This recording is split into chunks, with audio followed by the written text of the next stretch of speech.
He slapped me so hard the spoon slipped from my hand, and the pot rattled against the stove. For a second, I thought the world went silent, like even God was too stunned to speak. My cheek burned, my heart raced, and my boy, my only child, stood there breathing heavy, eyes full of anger over a bowl of soup that ain't got no salt. I remember the look on his face more than the pain. That look didn't belong to my son. It belonged to a stranger. He stepped back, wiping his mouth, like he was disgusted by me. All I ask, Mama, is one thing, one simple thing, and you can't even do that, right? I wanted to speak, to say, I'm sorry, Jerome, I forgot, or maybe sit down, son, I'll fix it. But no words came. I just stood there, staring at the man who used to run into my arms after school with scraped knees and a smile full of missing teeth. When he raised his voice again, I flinched. Not because of the noise, but because something in me broke. It wasn't my body. It was my heart. My name is Martha Ellison, and I'm 64 years old. I live alone, well, mostly, in a small, faded blue house on the outskirts of Macon, Georgia. The kind of house that still creaks when the wind moves too fast and smells like fried chicken no matter how much Febreze you use. For most of my life, I've been a mother before anything else. A nurse, a church usher, a neighbor who lends sugar, but mostly just mama. Jerome is my only son. His daddy, Henry, died when Jerome was 9, a heart attack in his sleep. Henry worked for the city, a good man who never raised his hand to me. When he passed, I promised myself I'd raise our boy right. And for a long time, I thought I did. He was smart, graduated college, got a good job at a firm downtown, started wearing suits that cost more than my rent used to be. I bragged about him to everyone at church. My Jerome made manager. My Jerome just bought a house. My Jerome's so good to his mama. But behind those proud words was something else. Something I kept hidden, even from myself. The way he'd started to talk to me. The way he'd sigh when I asked him a question. The way his voice hardened, like mine didn't matter anymore. I told myself it was stress. Men get tired. The world's hard. Maybe I was nagging. Maybe I talked too much. That's what mothers do, right? Make excuses. We bend so our children don't break. But that night the soup had no salt. Bending finally cost me my peace. It was Thursday evening.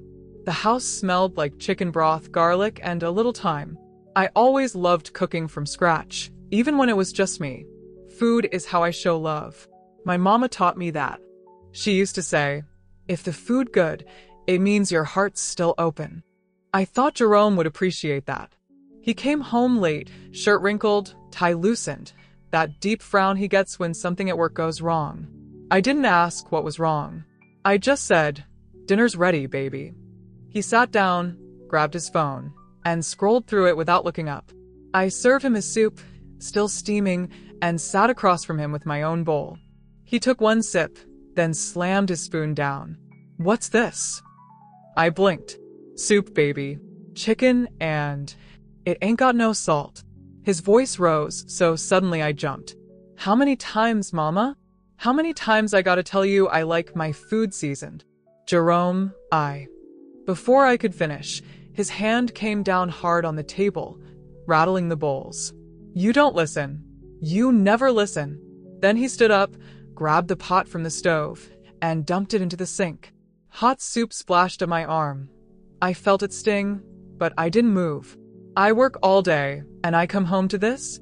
When I tried to reach for him, his arm swung out. Maybe not even on purpose, but the back of his hand met my face. I stumbled, catching myself on the counter. Silence. Thick. Heavy. Shameful. He froze. Looked at me.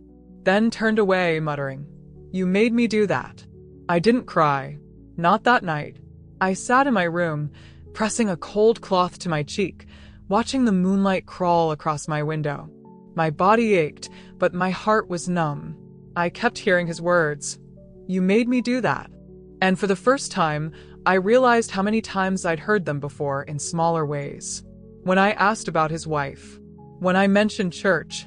When I said I missed how we used to talk. It was always my fault somehow. I whispered into the dark. What did I do so wrong, Lord? I gave him everything. Then I remembered Henry's face. The way he used to kiss my forehead when Jerome was asleep. Don't spoil that boy, he'd say. The world won't treat him the way you do. Maybe that's where I failed. I tried to protect him from the world so much that I didn't see I needed protecting from him. The next morning, sunlight slipped through the blinds. I made coffee, slow and quiet. My face was still sore, but I covered it with a little powder, old habits from church days. Jerome came downstairs like nothing happened, wearing his navy suit, hair brushed back, phone in hand. He looked at me once, then said, "My wife's coming over for lunch today. I want this place cleaned up. And cover everything up and smile, all right? Don't start your drama." He didn't even wait for me to answer. Just grabbed his keys and walked out. I stood there, mug in hand, watching the door close. The coffee had gone cold, but I drank it anyway. I didn't feel anger. Not yet. Just an empty sort of quiet, like when a storm passes and the house still hums with leftover wind. Then I looked at the calendar pinned beside the fridge. The picture for October was a sunrise over the ocean. And under it, written in my late husband's handwriting, were the words he once said before he passed. "Martha, never let fear make your home in silence." That's when something inside me shifted. I touched my cheek, still tender, and whispered, "Maybe it's time to speak." That morning, I did my chores as usual. Folded laundry, wiped counters, fixed the curtains. But every movement felt different. There was purpose behind it. A calm kind of fire. I thought about calling the police. But then I remembered my years in the hospital. The women who came in bruised and trembling, whispering, it was my husband, my son, my boyfriend. Most of them left without pressing charges. Most of them went home. And I remembered how their faces looked when they returned a second time. Eyes emptier, voices smaller. No. I wasn't going to be one of them. Instead, I went to the hall closet and pulled out an old wooden box I hadn't touched in years. Inside were memories, Henry's police badge, Jerome's report cards, my nursing certificates, and a letter from Mr. Henderson, Jerome's current boss. I'd met Mr. Henderson years ago when I was a nurse at Mercy Hospital. His wife had a bad infection, and I'd taken care of her night after night until she recovered. He told me once, "Martha, you've got the kindest heart I've ever seen." I found his business card still tucked inside that letter. My fingers trembled a little as I traced the name. Then I smiled, just barely. Maybe kindness had run its course. Maybe now it was time for clarity. As I cooked that afternoon, I hummed an old gospel song. This little light of mine, I'm gonna let it shine. It wasn't joy I felt, not yet, but something close to freedom. I seasoned the new soup just right this time. Not for Jerome, but for myself. A meal of peace, not apology. When his wife, Tasha, arrived early, I welcomed her with a smile. She looked nervous, always does, sweet girl, too young to carry that much fear in her eyes. I didn't ask questions. I just said, "You look tired, baby. Sit down. Eat a little." She did. And before long, her hands stopped shaking enough to hold her spoon. "Miss Martha," she said quietly, does he ever get angry with you?" I looked at her for a long time. Then I placed my hand gently over hers. "I think you already know the answer, child." Tasha's eyes filled with tears, and something between us. Two women bound by the same hurt, passed unspoken. By the time Jerome's car pulled into the driveway, I already knew what I needed to do. That night, after he left for work the next day, I sat by the window with a cup of tea and watched the sun rise. My face had healed a little, but my spirit was just beginning to wake up. There's a saying my mama used to tell me, when the salt loses its flavor, it's no good for nothing. Throw it out and start fresh. Well, maybe that's what life was doing, teaching me to start again. So when Jerome walked into his boss's office later that afternoon, I already knew what was waiting for him there. And when he turned pale as chalk, hearing the truth spill into daylight, I didn't smile out of spite. I smiled because sometimes justice doesn't come with noise. It comes with quiet courage. And that courage? It started the night the soup had no salt. If this story touches your heart or reminds you of someone you know, please like, subscribe, and hit the bell icon so you don't miss the next chapter. And tell me in the comments, where are you watching from? I love hearing from you. The morning after Jerome told me to cover everything up and smile, I woke up before sunrise. I didn't sleep much. Every time I closed my eyes, I saw that moment again, his hand swinging, the sound of the slap echoing in my head like it was trapped in the walls. I sat on the edge of my bed, watching the soft gray light crawl across the curtains, and I told myself, Martha, today, you start taking back your peace. I went into the kitchen and started breakfast. Bacon, grits, and eggs. The smell filled the house, wrapping around me like comfort. Cooking always calmed me. It was something I could control. I laid out the table neatly, as if it mattered, though Jerome rarely noticed when I did. As I moved around, I caught my reflection in the window. The swelling on my face had gone down, but the bruise under my eye still lingered. Faint, but there. A mark of silence. I dabbed some foundation over it, then a little powder just like I used to when Henry and I went to Sunday service. My hands trembled as I put the makeup away, but not from fear, from anger that I had to hide it all. By 8 o'clock, Jerome came down the stairs, buttoning his cuffs. You iron my shirt? He asked, like I was still his maid instead of his mother. I did, I said softly, though my tone carried something he didn't catch. He grunted a thank you and sat at the table. I placed his plate in front of him. He didn't even look at me when he said, Remember what I told you. Tasha's coming by at noon.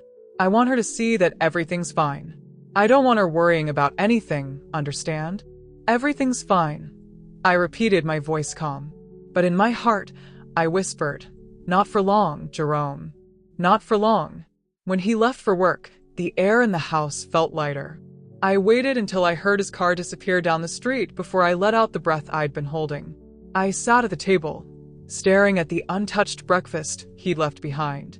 I pushed the plate away, pulled my old leather purse from the counter, and took out the business card I'd found the day before, Mr. Henderson, Regional Director, Henderson and Sons Law Firm. I traced the name with my thumb. He was my son's boss and years ago my patient. I saved his wife's life when she came into the hospital with a burst appendix. I remembered how grateful he was, how he'd sent me flowers afterward with a note that said, If you ever need anything, call me. I never thought I would. Until now. I picked up the phone and dialed the number. It rang twice before a deep male voice answered. Henderson speaking. Good morning, sir. This is Martha Ellison. There was a pause. Martha? Nurse Ellison? Well, I'll be. How long has it been? How are you? I forced a smile, even though he couldn't see me. I'm doing all right, thank you.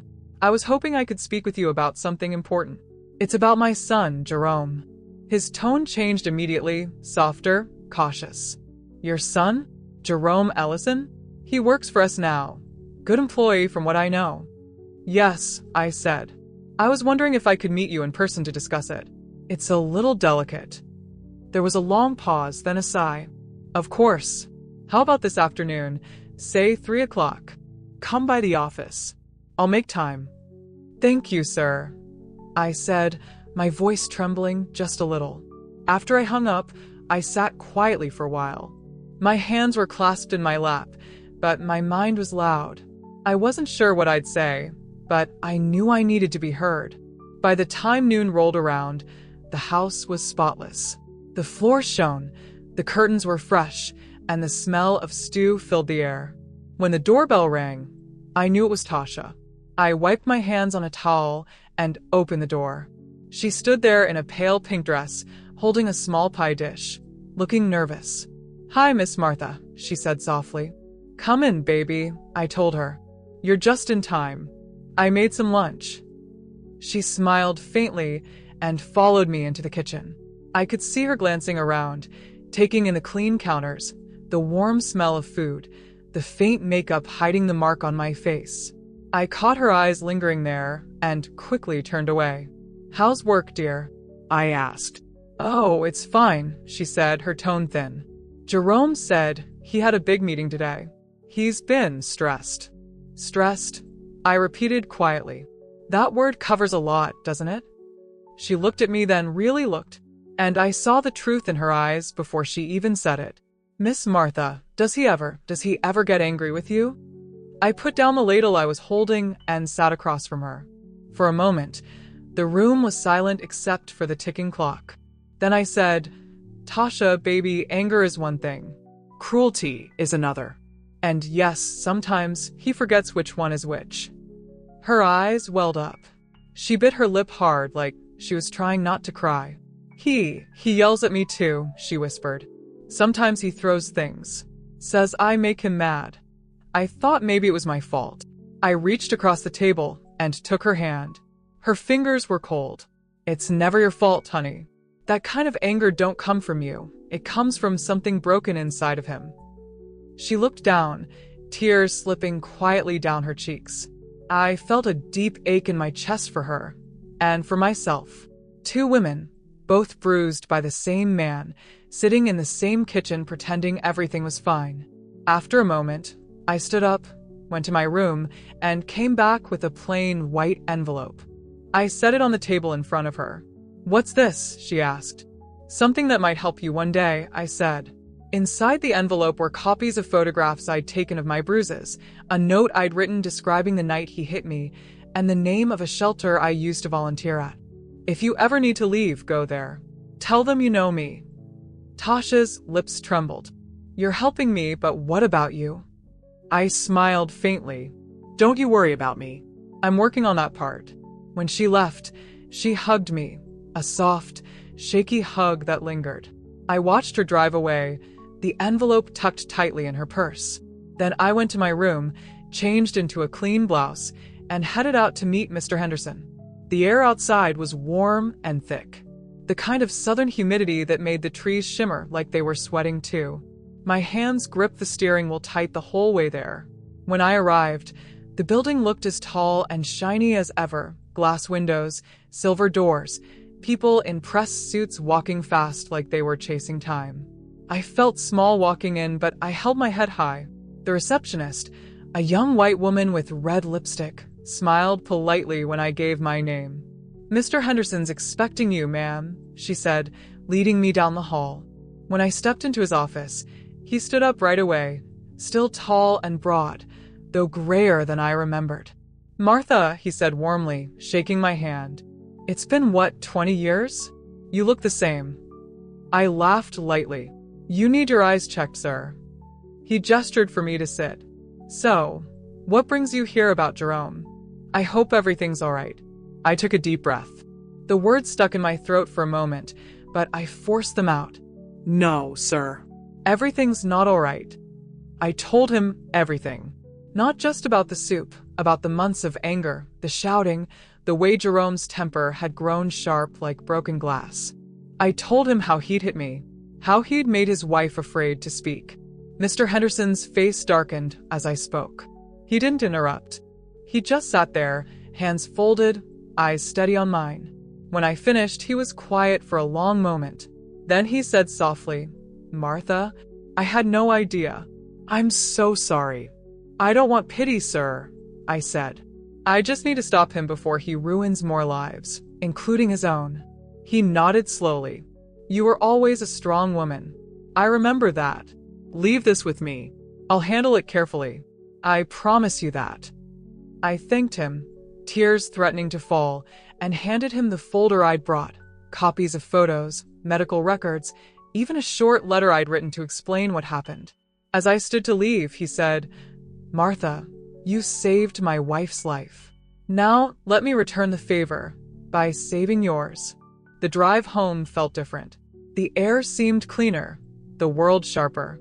For the first time in years, I felt like I'd done something for myself, not out of duty, not out of fear, but out of self-respect.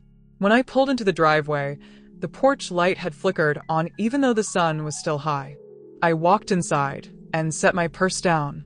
The house was quiet, except for the faint ticking of the old wall clock. I poured myself a glass of sweet tea and sat at the kitchen table. My heart still raced, but there was peace underneath it. The kind that comes when you stop begging for kindness and start demanding dignity. I thought of Jerome, of the little boy who used to hold my hand crossing the street, and the man who had turned into a stranger in his own mother's house. I didn't hate him. I couldn't. But I was done letting his pain destroy mine. Outside, thunder rolled somewhere far away, soft, distant, like a warning of the storm still to come. I smiled faintly to myself and whispered, "Let it rain. I've been through worse." I didn't know what would happen next, or what Mr. Henderson would do, but I knew this much. Something had shifted. The silence was over. And that night, when Jerome came home, whistling like the world hadn't changed, I met his eyes for the first time in months, without looking away. I didn't speak, didn't argue, just smiled. The kind of smile that said, "You'll see soon enough, son." He frowned, uneasy, as he walked past me. And though he didn't know it, the power in this house had already left his hands. It was mine again, quiet, patient, and waiting for the morning when justice would knock on his office door. The next morning, I woke up to the sound of my neighbor's old truck starting up. The hum rattled through the thin walls of my small house, and for a moment, I wished it was enough to drown out the pounding inside my chest. I hadn't slept much. Every time I closed my eyes, I saw Malik's face, his eyes full of rage, his hand lifting before it came down hard against me. I pressed my palm gently to my cheek. It was still tender, the bruise darkening near my temple. I winced but didn't cry. I was too tired for tears. My name is Mabel Johnson, 62 years old, and I never imagined I'd live to see the day my own son raised his hand at me over something as small as salt. I pulled myself up, the ache in my back reminding me of every year I'd worked, cleaning houses, ironing other people's clothes, scrubbing floors until my knees turned black and blue. I'd done all that so Malik could go to college, so he could stand tall where I'd once bowed low. And now, here I was, making breakfast for him again. Not out of love this time, but fear. The smell of burnt toast filled the kitchen. My hands were shaking as I buttered it, trying to make everything perfect. He'd left early, saying his wife Tasha was coming for lunch, and that I should act normal. Those words hung heavy in my head, like a curse. Normal? How do you act normal after your own child beats you? I stared at the clock, 8:13 a.m. He'd be at work by now, sitting in that shiny office of his, pretending to be the respectful son of a church-going mother.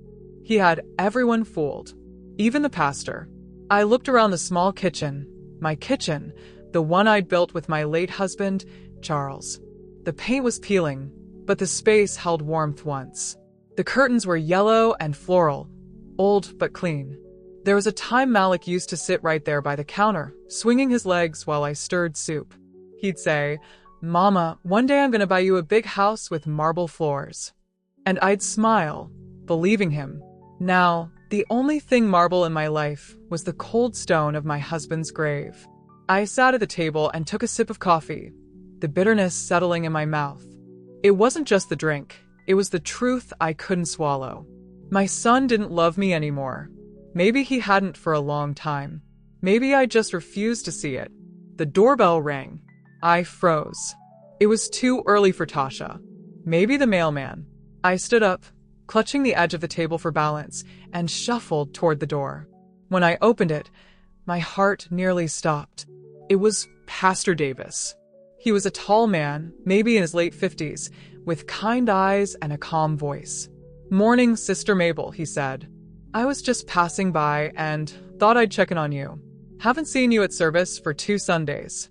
I forced a smile, though I could feel the bruise tug at my skin. "Oh, Pastor, I've just been under the weather."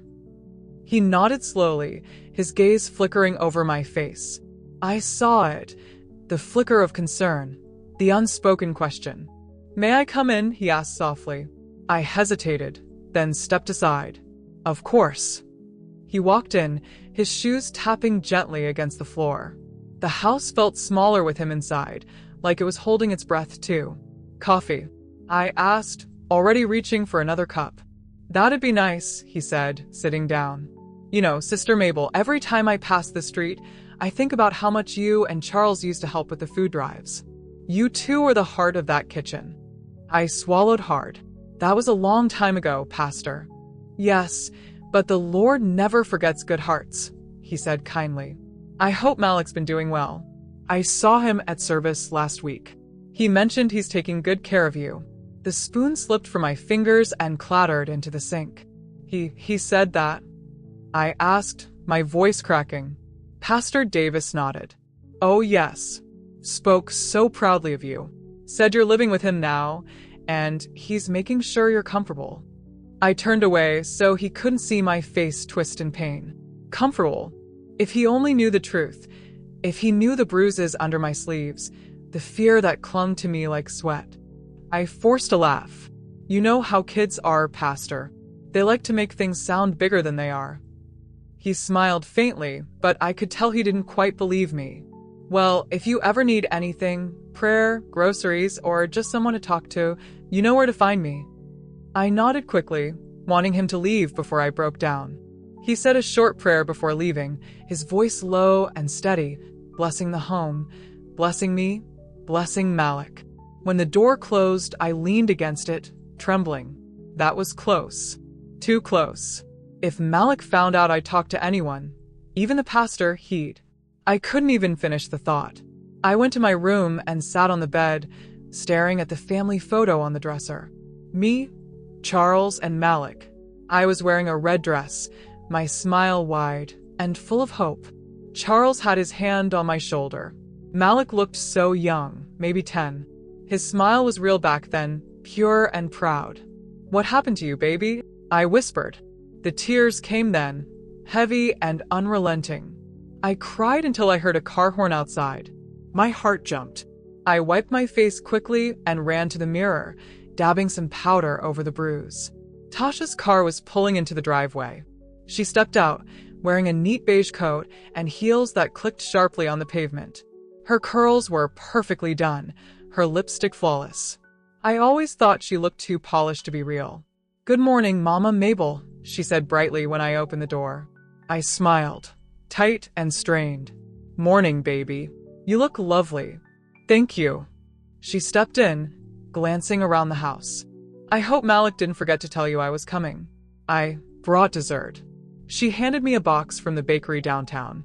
The kind of place where everything smells like sugar and money. No, he told me. I said softly. I've got lunch ready. She smiled. You always do. You spoil him, you know that. I almost laughed. Spoil him? If only she knew. We sat for a while, and she chatted about her job, about her coworkers, about some promotion she was aiming for. I nodded, pretending to listen. My mind kept drifting back to last night, to the sound of his voice, sharp and cruel. Then she asked the question I'd been dreading. Mama Mabel, did something happen to your face? My breath caught. I touched my cheek, pretending to be casual. Oh, that. Just hit it on the cabinet door. Clumsy me. Her eyes narrowed a little. You sure? Yes, baby. She nodded slowly, then smiled again, though it didn't quite reach her eyes. By the time Malik came home, the tension in the room was thick enough to choke on. He walked in with his usual swagger, grinning like he owned the world. Smells good in here, he said, leaning over to kiss his wife. Then he turned to me, his expression changing for just a split second. His eyes met mine, hard and warning. I looked down immediately. Everything good, Mama? He asked, voice smooth as silk. Yes, baby, I said quietly. Good. 'Cause I told you, Tasha's been working hard. I want her to have a nice meal, a happy home. I understand. We sat to eat. My hands were shaking as I ladled soup into their bowls. Tasha took a sip and smiled. Perfect as always, Mama Mabel. You're a treasure. I forced a small smile. Malik's spoon hovered. I held my breath. He tasted it. And for a second, everything froze. He didn't say a word, just looked at me, long and slow. My stomach dropped. But then he smiled, a smile that didn't reach his eyes, and said, Perfect, Mama. Just perfect. The rest of the meal went by in strained silence. Tasha kept chatting, but I could feel the storm brewing beneath his calm. When they left for a walk after lunch, I finally let out a shaky breath. I cleaned up quietly, my mind racing. Something in me snapped that day. I realized I couldn't keep living like this. I couldn't keep letting fear rule me. When I finished washing the dishes, I went to my room and opened my dresser drawer. I pulled out the old envelope Charles had left before he passed. Inside were his papers, a few photographs, and one thing I hadn't touched in years, his lawyer's card. The one man he told me to call if things ever went bad. My hands trembled as I held it. I didn't know what tomorrow would bring, but I knew one thing. Malik wasn't going to destroy me. Not anymore. Not even if he was my son. When I woke up the next morning, the air felt heavier, like the whole house was holding its breath. I sat on the edge of the bed, staring at the sunlight sneaking through the blinds. It cut across the floor in thin, trembling lines, like a warning. I could still feel the weight of what I'd done last night, the decision that refused to let me rest. I'd called the number on Charles's old lawyer's card, left a message, told them my name, and asked for a meeting. Now all I could do was wait. Malik was already gone when I stepped into the kitchen. His coffee cup sat on the counter, still half full, a faint ring of lipstick-colored bitterness on the rim from where he'd shouted at me last night. The smell of him lingered in the air, that mix of expensive cologne and cruelty. I made my tea in silence. My hands trembled as I poured it, and when I lifted the cup, I saw the faint bruise on my wrist. I touched it, lightly, as if the memory might fade if I handled it gently enough. It didn't. Every mark he left felt permanent, not just on my skin, but in my soul. The phone rang and I jumped. My heart thudded against my ribs like it wanted out. I picked it up slowly, praying it wasn't him calling to check if I'd behaved. Mrs. Johnson? It was a woman's voice, calm and professional. Yes, I said softly, clutching the phone tighter. This is Attorney Moore's office. You left a message last night? Yes, ma'am, I did. I'm calling to confirm your appointment. Mr. Moore can see you today at 3. Will that work? For a second, I couldn't speak. The words tangled in my throat. I hadn't expected things to move this quickly. Yes, I said finally. That works just fine. Great. We'll see you then. When the line went dead, I stood there, staring at the phone, my heart pounding like I'd just signed my name on something dangerous. Maybe I had. I looked at the clock. It was only 9:30, hours to go before I'd finally tell someone the truth. I spent the morning cleaning, not because the house was dirty, but because I needed something to keep my hands busy. I wiped down the same counter 3 times, dusted shelves that didn't need it, folded towels that were already neat. But no matter what I did, the fear stayed with me, whispering, what if he finds out? By noon, I was dressed and ready. I chose a long-sleeved blouse to hide the bruises and pin my hair back tight. I looked in the mirror and barely recognized the woman staring back. Her eyes were tired, but there was something new behind them, something sharper. I left the house quietly, locking the door behind me. The bus ride downtown was long and bumpy, but for once, I didn't mind the noise. Every stop took me a little farther from Malik's shadow.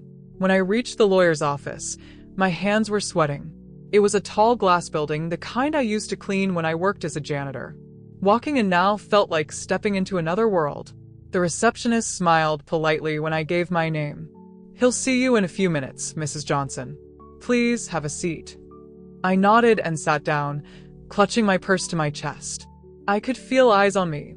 People in suits, busy and loud, walking past like their lives were made of motion and purpose. And me, I was just trying to remember how to breathe. After what felt like forever, a man in his early 50s stepped out of an office and called my name. He was tall, silver-haired, and calm in a way that made you feel safe. Mrs. Johnson? I'm Richard Moore. Please come in. I followed him into his office and sat down, trying to ignore how small I felt in that big leather chair. I worked with your husband years ago, he said kindly. Charles was a good man. Always spoke highly of you. My throat tightened. He was the best man I ever knew.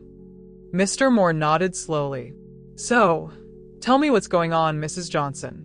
You said in your message it was urgent. I looked down at my hands, twisting the edge of my sleeve. For a moment, I didn't know where to start. Then it came out, the whole ugly truth. I told him about Malik. About the night he hit me, about the years of disrespect that led up to it. The shouting, the manipulation, the way he took my pension money to help with bills and never paid me back. I told him how he controlled everything now, the house, the accounts, my life. When I finally looked up, tears were running down my face. Mr. Moore listened quietly, not interrupting once. When I finished, he sat back, thoughtful. I'm so sorry, Mrs. Johnson. What you're describing is abuse, financial and physical. The word abuse hung in the air like a truth I'd been avoiding. He leaned forward. Do you have anywhere safe to go if things get worse? I shook my head. No. My sister passed years ago. It's just me. He nodded slowly. All right, here's what we can do. First, I'll help you regain control of your pension and savings. We can have the accounts separated legally. As for the house, do you own it? Or is it in his name? It's mine, I said. Charles left it to me. Good. Then you have the law on your side. If your son's name isn't on the deed, he has no legal right to stay there unless you allow it. I'll prepare some documents. But Mrs. Johnson, he hesitated, his tone softening. You need to be careful. If he's been violent once, he could do it again. I nodded, fear prickling at the back of my neck. He gave me a card. Call me if you ever feel unsafe. And don't tell him about this meeting yet. When I stepped back out into the afternoon sun, it felt different somehow. Brighter, sharper. Like the world was watching, waiting to see what I'd do next. On the ride home, I held the card tight in my hand, feeling a flicker of something I hadn't felt in years. Power. But when I got off the bus and turned onto my street, that flicker nearly died. Malik's car was in the driveway. My heart stopped. He wasn't supposed to be home yet. I froze on the sidewalk, trying to think fast. Maybe I could walk past, pretend I was running errands. But it was too late. The front door opened, and he stepped out. Mama? His voice cut through the air. Where are you coming from? I swallowed hard and forced a smile. Just the store. We needed milk. He looked at me, eyes narrowing. Milk? You've been gone 3 hours. I gripped my purse tighter. The buses were slow. He stared at me for a long moment, and I could see the suspicion building in his face. Then he smiled, that cold, tight smile I'd come to dread.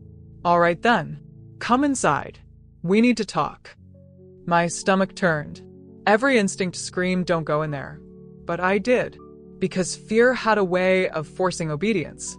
Inside, the air felt thick. He shut the door slowly, then turned toward me. You know, Mama, he said, his voice low, I don't like when you keep things from me. I'm not. He stepped closer. Don't lie to me. My heart hammered. He could smell the fear. I knew he could. I just went to the store, Malik, I said softly.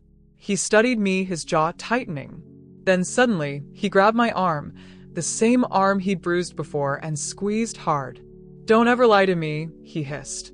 You hear me? I winced, biting back a cry. Then, just as quickly, he let go and smiled again. Dinner better be ready by 7. He walked off like nothing happened, leaving me shaking in the hallway. That night, I could barely hold the spoon as I stirred the pot. My mind raced. I knew if I didn't act soon, something worse would happen. I had to protect myself, even if it meant losing him forever. After dinner, I waited until he went to bed. Then I tiptoed to my room and took out the lawyer's card again. My fingers trembled as I dialed. Mr. Moore's office, came the soft voice on the other end. It's Mabel Johnson, I whispered. He told me to call if I felt unsafe. The voice immediately grew serious. Yes, ma'am. Are you somewhere you can speak freely? No, I said, glancing toward Malik's door. But I need to know those papers he mentioned. Can we file them soon? Yes. We can begin tomorrow. Then let's do it, I said, my voice shaking but steady. I can't live like this anymore. When I hung up, I sat in the dark, listening to the sound of Malik's heavy snoring down the hall. I knew the storm was coming, but for the first time, I wasn't afraid of it. I was ready to meet it head-on, even if it meant losing everything I'd built, even if it meant breaking my own heart. Because a mother can forgive a lot, But sometimes, loving your child means knowing when to stop saving them and start saving yourself. The next morning, I woke up before the sun. The house was still, the kind of quiet that presses against your ears. I sat on the edge of the bed for a long time, staring at the folded papers on my dresser. Mr. Moore had emailed them late last night. All I had to do was sign. Just one signature, and my life would start changing. My house, my money, my name, all back in my hands. But it wasn't that simple. Malik would find out. And when he did, there'd be no turning back. I reached for my robe and slipped it on. My fingers trembled as I tied the belt. My knees ached when I stood, but I walked anyway, one careful step after another, down the hall to the kitchen. I'd done this same routine every morning for years. Boil water, set out 2 cups, butter the toast, slice the fruit. But today, I only set 1 cup on the counter. The other was still in the sink, cracked down the side, the one he'd thrown when he didn't like his coffee yesterday. The phone buzzed on the counter. I jumped. It was Mr. Moore. "Good morning, Mrs. Johnson." His calm voice came through. "Just checking to see if you received the documents." "I did," I whispered. "Thank you. Have you signed them yet?" "Not yet. I'm going to do it today." "Good. Once you do, I'll file them immediately. You'll have full ownership of your house and pension by next week." My throat tightened. "Thank you, Mr. Moore. You don't know how much this means." He paused for a moment. "Mrs. Johnson, I know this is difficult, but please don't confront him until the process is complete. Stay calm. Stay safe." "I will." When I hung up, my hands were shaking. I reached for a pen and stared at the line where my name should go. The paper blurred through my tears. Then I heard it, the sound of his car pulling into the driveway. My heart stopped. He wasn't supposed to be home this early. I shoved the papers into the drawer and closed it just as the front door opened. Malik stepped inside, still in his work clothes, eyes darting around the room like he'd come looking for something. "Mama," he said slowly, "why's your phone off?" I didn't notice," I stammered. "The battery must have died." He narrowed his eyes. "Battery must have died," he repeated, his voice mocking. "You been out again?" "No," I said quickly. "I've been here all morning." He walked closer, his shoes echoing against the tile. I could smell the faint scent of his cologne mixed with sweat, sharp, familiar, hateful. "You lying to me?" "No, baby." He stared at me for a long moment. Then his gaze drifted toward the hallway, toward my room. Before I could move, he brushed past me. "Malik, wait." He didn't listen. He went straight to my dresser, yanked open the top drawer, and pulled out the stack of papers. My breath caught. "What's this?" he asked, his voice low and dangerous. "Those are..." I said, "What's this, Mama?" "Just some legal forms," I whispered. He scanned the pages, his face darkening as he read. Then he looked at me, disbelief flashing in his eyes. "You trying to take the house from me?" "It's not yours to take," I said before I could stop myself. My voice cracked. "This house is mine. Your father left it to me." The silence that followed was heavy, electric. He stepped closer, so close I could see the veins in his neck. "You really think you can do this? Go behind my back, talk to lawyers, make me look like some kind of fool?" I didn't mean. His hand shot out and slammed against the wall beside me, making me flinch. "You did mean it," he shouted. "You trying to ruin me." I could feel my heart pounding in my chest. "I just want peace, Malik. That's all I ever wanted." Peace. He laughed, but it was a cold, bitter sound. "You think taking everything from me is peace? I'm not taking anything that's yours." He stared at me for a long, awful moment.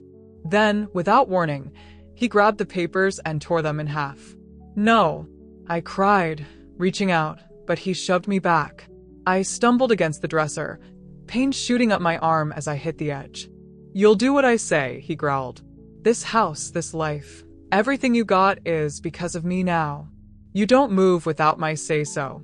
You understand me?" I pressed a hand to my ribs, gasping for air.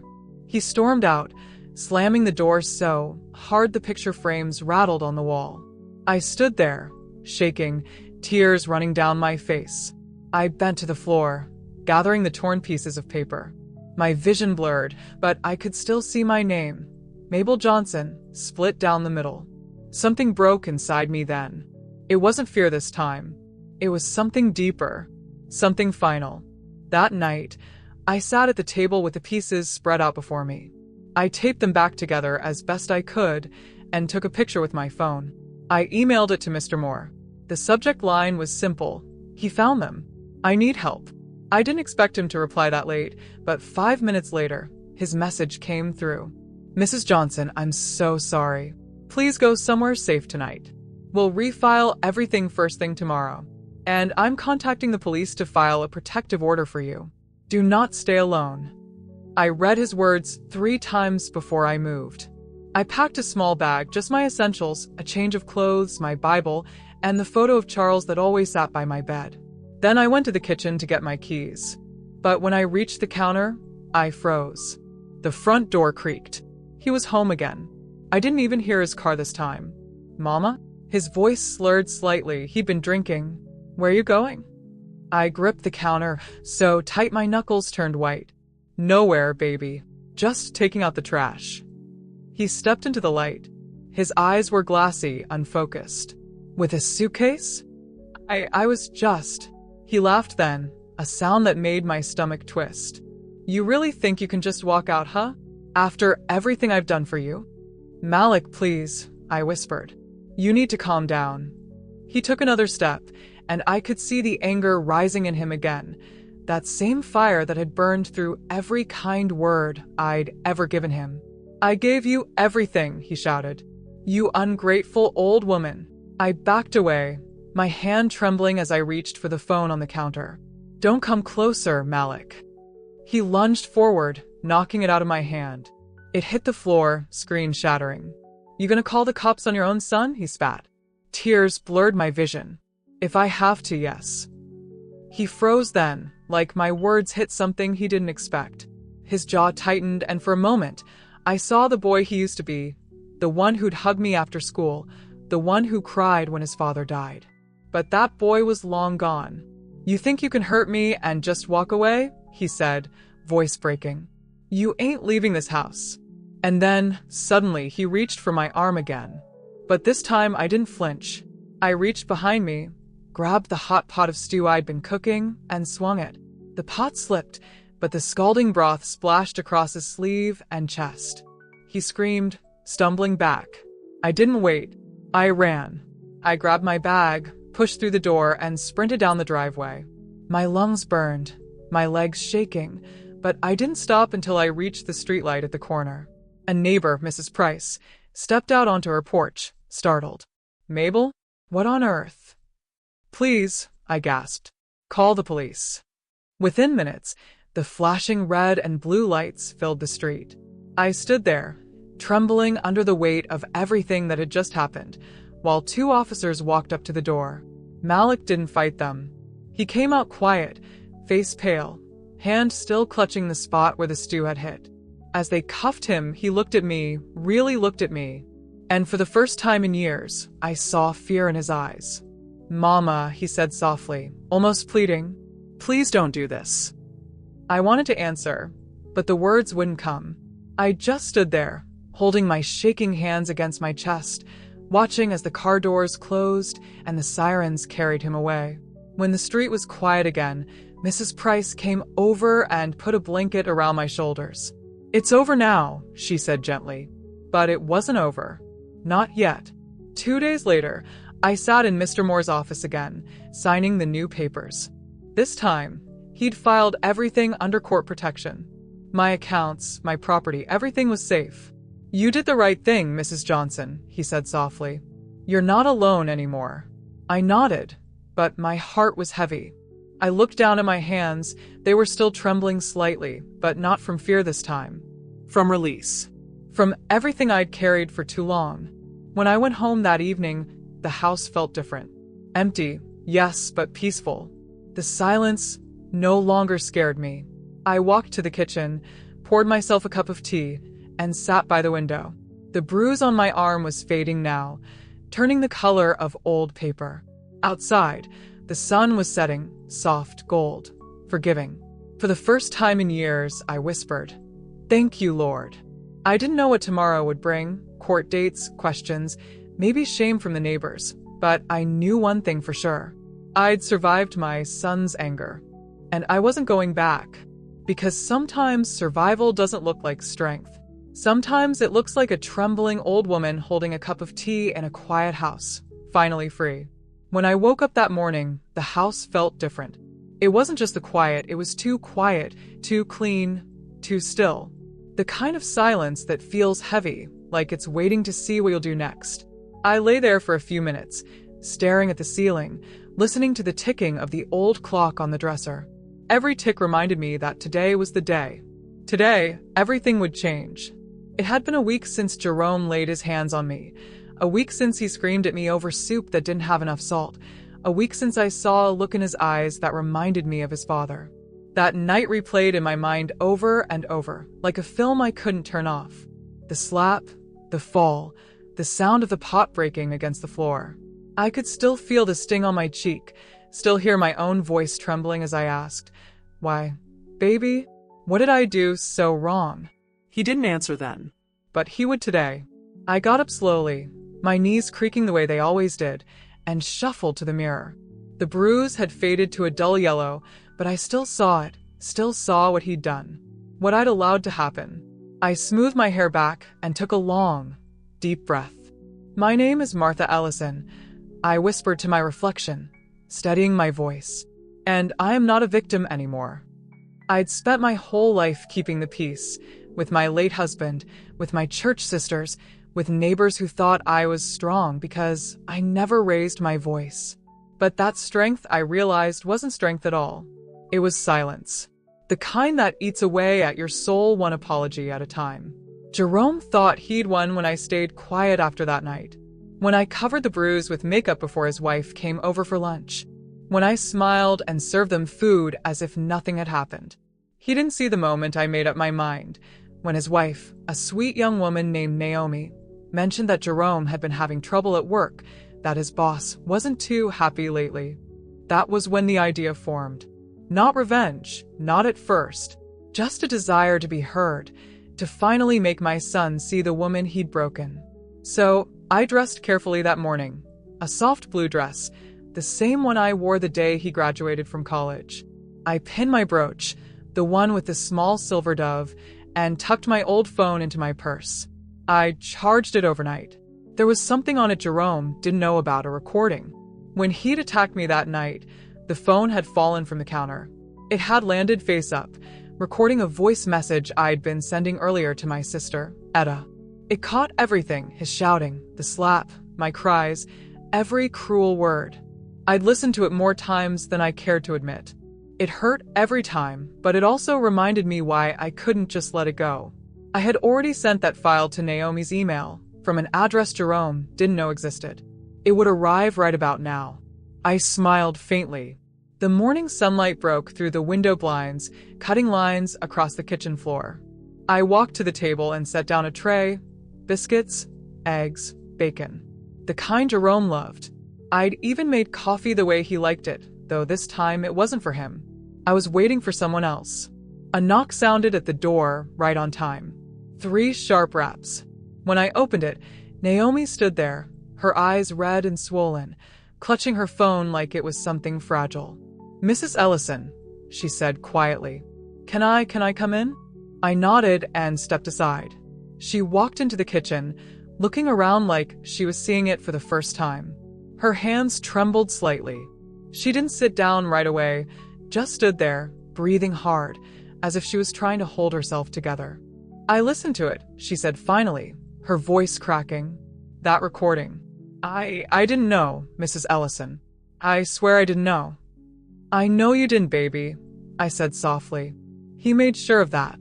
Naomi covered her mouth, tears spilling down her cheeks. "He said you fell. He said it was an accident. Is that what he told you?" I asked, my tone calm, but heavy. "Did he sound sorry when he said it?" She shook her head slowly, eyes full of shame. No. "He sounded annoyed. Said you were clumsy. said you always make things harder than they have to be. I nodded. That sounded like Jerome, the same boy who, when he was 12, once told me I embarrassed him for hugging him in front of his friends. The same man who rolled his eyes every time I prayed before meals. Do you know where he is now? I asked. Naomi hesitated. At work. But not for long, I said quietly. He's meeting with his boss today. You see, I sent that same recording to his office this morning. To Mr. Fuller. Naomi's eyes widened. You what? I met her gaze steadily. That boy has hurt too many people for too long, and every time, someone cleaned up after him. Not today. Not anymore. She sank into the chair, clutching her head. He's going to lose everything. I reached across the table and took her hand gently. Sometimes, child, losing everything is the only way to find your soul again. For a moment, the only sound was the clock ticking on the wall. Then Naomi whispered, He said you ruined his life, that you never believed in him. I laughed bitterly. Believed in him? I worked 3 jobs so that boy could go to college. I believed in him more than I believed in God some days. And how did he repay me? By raising his hand to me over a pot of soup. Naomi looked down, ashamed. I'm so sorry, Mrs. Ellison. You don't owe me an apology, baby. But you do owe yourself the truth. She nodded, silent tears falling onto her lap. Just then my phone buzzed. I looked down at the screen. A message from Etta. Heard from Fuller. Your plan worked. Jerome's been suspended pending investigation. I closed my eyes and exhaled slowly.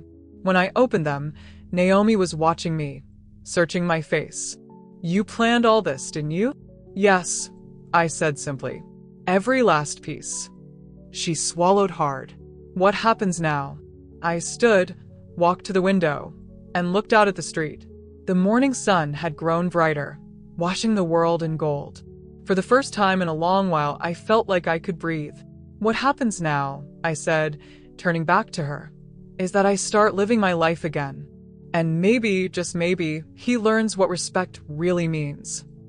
Naomi rose from the chair, her face full of sorrow. He's not going to take this well. I know, I said, but he'll have to live with it. Just like I've had to live with every bruise, every harsh word, every time he made me feel small. She hesitated, then whispered, Can I stay here tonight? Just for a little while. I smiled softly. You can stay as long as you need, child. You deserve better than what he's become. By afternoon, the call came. I didn't answer it. I watched the phone buzz and shake on the table until it stopped. Then it buzzed again and again. Finally, I picked it up, pressed answer, and waited. Mama. Jerome's voice cracked through the line. What did you do? I told the truth, I said calmly. You ruined me, he shouted. Do you know what they're saying at work? They think I'm some kind of monster. Are you? I asked quietly. There was a pause, long, cold, empty. Then he whispered, You should have stayed out of it. You'll regret this. I already regret raising a man who can't own his sins, I said, my voice trembling but firm.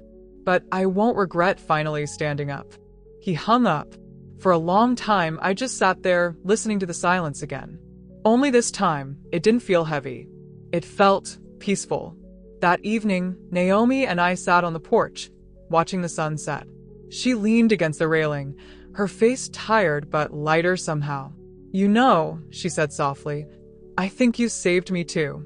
I looked at her, eyes warm. Maybe we saved each other. As the cicadas started singing and the sky turned orange and purple, I thought about how strange life was, how sometimes you have to lose your child to find yourself, how sometimes the people you love most are the ones who force you to rise from your own ashes. And as the stars came out, I whispered to the night, let him learn, let him change, and if he can't, let him live with the truth he tried to bury. For the first time in years, I felt free. And that, I realized, was the real beginning of my life. My name is Martha Ellison. I'm 68 years old. I've cooked for people who forgot my name, raised a son who learned to shout before he learned to love, and spent half my life apologizing for things I didn't break. But the night my own child hit me over a bowl of soup, something inside me shattered. And for the first time, I decided not to fix it. Life taught me that silence protects no one. Now I'm learning that peace isn't given, it's taken back.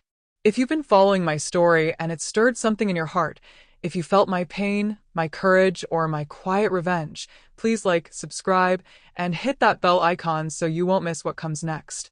And tell me in the comments where you're watching from. I want to know who's listening to this old woman's truth.